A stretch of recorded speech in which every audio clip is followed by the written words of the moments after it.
Good day, Pinoy Clickers and Mixers. Welcome back to the channel. We are here at GamerStop for the Notionals 2023 event, Philippines edition. And we just finished top 8 and we won 2 boosters from month 3 of X-Men, X of Swords, Heroclix, Organized Play. Let's unbox this. Let's go! Okay, so we have here the 2 boosters that we won. So we see here month 3, we have White Sword. We have the, sino to? Si Girly. And then we have si Famine, I think. Okay. So anyway, let's open up because we have a couple of dudes here who are messing with us. So shout out to Julian and Conrad, and of course shout out to Joey for organizing the great tournament. Okay, so it is side by side with the Heroclix Worlds in the United States of America. So it's our own mini version of a mini event. Let's see what we pull.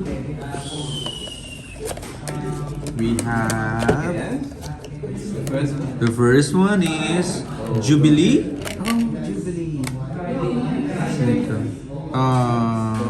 Grey Joe, Rachel, Mr. Sinister Rare. Wow! For Pulp, and the sword is Grass Scatter. Nice. With a tarot card of 3 of Cups. When a character uses defend, the replaced value is instead their printed defense +1. But the big pool is of course Mr. Sinister Rare. I'll be getting later. And the second booster that we have. And the grass cutter goes to And the grass cutter goes to my best friend. Yeah, that's me. Definitely. Anyone else except Conrad? Oh, thank you so much for not considering. Sevality Vampire. Oh my god. Green Priestess. Generics. Rock Slide. Oh, a super rare Famine. Famine? Is this Famine? Ano yung short?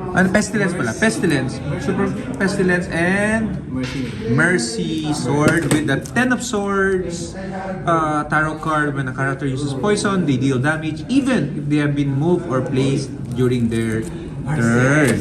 So, great pulls. Showing you guys the venue. They're still on the top 4 place. Okay, so Julian and Conrad is here, and of course Errol is there. So thank you guys. Bye bye.